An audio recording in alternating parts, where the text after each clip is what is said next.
Chicken তো আপনারা অনেকে অনেকভাবেই বানিয়ে খেয়েছেন, কিন্তু একবার এইভাবে ট্রাই করে দেখুন। খেতে কিন্তু দারুণ হয়, আর বানানোও খুব চটজলদি হয়ে যায়। একবার বাড়িতে বানিয়ে দেখুন, আশা করছি ভালো লাগবে। চলুন দেখে নিই এখানে কি কি লাগছে। এখানে সামান্য পরিমাণে আদা নিয়েছি 7 থেকে 8 কোয়ার মতো রসুন, 3টে কাঁচা লঙ্কা, 2টো পেঁয়াজ। এই যে পেঁয়াজগুলোকে এরকমভাবে 4টা টুকরো করে নেব। আপনাদেরকে তো বলাই হয়নি, এখানে আমি 500-র মতো চিকেন নিয়েছি। আর চিকেনটা কিন্তু ভালোভাবে ধুয়ে পরিষ্কার করে নিয়েছি। আর এর মধ্যে 1 চামচ গোলমরিচের গুঁড়ো দিয়ে খানিকক্ষণের জন্য ঢাকা দিয়ে রেখে দিলাম। তারপর গ্যাসে একটা প্যান বসিয়ে দিয়েছি, আর তাতে দিয়ে দিচ্ছি 1 চামচের মতো বাটার।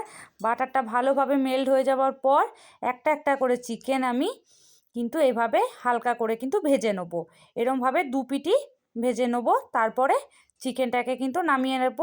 এই সময় চিকেনের থেকে কিন্তু বাটারের একটা দারুণ সুন্দর গন্ধ কিন্তু আসছে। আর এই বাটারের গন্ধটা কিন্তু পুরো রান্নাতে যাবে। আপনারা চাইলে এখানে ঘিও ইউজ করতে পারেন।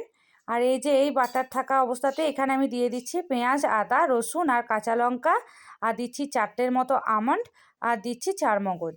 এখানে যদি আপনারা আমন্ডের বদলে কাজু বাদামও ইউজ করতে পারেন। এরপর সব উপকরণগুলোকে একটু ভেজে নিয়ে একটা মিক্সির জারের মধ্যে দিয়ে দিচ্ছি, আর দিচ্ছি 1 চামচের মতো চিনি আর পরিমাণ মতো নুন। তারপর ভালোভাবে একটা পেস্ট তৈরি করে রাখবো।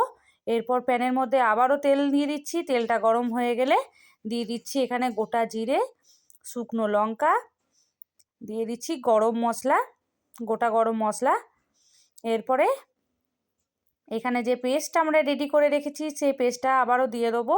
আর তেল ছাড়া পর্যন্ত কিন্তু অপেক্ষা করব। তেল যদি এরকমভাবে যখন ছেড়ে আসবে তখন কিন্তু মশলাটা ভাজা হয়ে যাবে। এরপরে 2 চামচের মতো দইকে ফেটিয়ে নিয়ে এর মধ্যে কিন্তু দিয়ে দিতে হবে। তারপরে আবার একটু ভালোভাবে ভেজে নিতে হবে। আর এইভাবে পুরোপুরি তেলটা ছেড়ে আসলে ভেজে রাখা চিকেনগুলো এর মধ্যে অ্যাড করে দিতে হবে। চিকেনগুলো দেওয়ার পরে আরও 5 মিনিট এইভাবে একটু নেড়ে নিয়ে যখন জলটা এভাবে ছেড়ে আসবে তখন মিক্সি ধোয়া জলটা আমি এর মধ্যে দিয়ে দিচ্ছি। এখানে কিন্তু আর কোনো এক্সট্রা জল দিতে হবে না, চিকেন থেকে যে জল বেরোবে আর মিক্সি ধোয়া জলটুকু দিয়ে দিলে কিন্তু রান্নাটা পুরোপুরিভাবে হয়ে যাবে। এখানে কিন্তু বেশি জল একদমই দেওয়া যাবে না। এই যে হয়ে গেছে, এভাবে একটু কষা কষা হয়ে গেছে। এরপরে জলটা দিয়ে দেবো।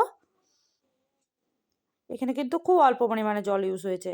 এরপর ঢাকা দিয়ে 20 মিনিটের মতো অপেক্ষা করলেই একেবারে রেডি হয়ে যাবে আজকের এই সুস্বাদু চিকেন। আর হ্যাঁ, একটা কথা তো বলাই হয়নি, আজকের পুরো রান্নাটা কিন্তু ঘি আর সাদা তেলেই হয়েছে।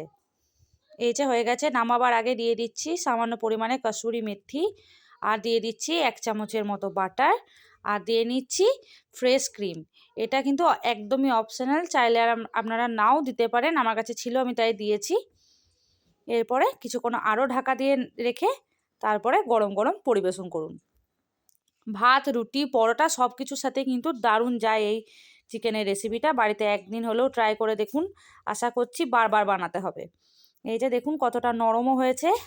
ভালো লাগলে কিন্তু চ্যানেলটা অবশ্যই সাবস্ক্রাইব করে রাখুন, পরবর্তী ভিডিও যাতে আপনি দেখতে পান। আজকের মতো এখানেই টাটা, দেখা হচ্ছে অন্য কোনো ভিডিওতে।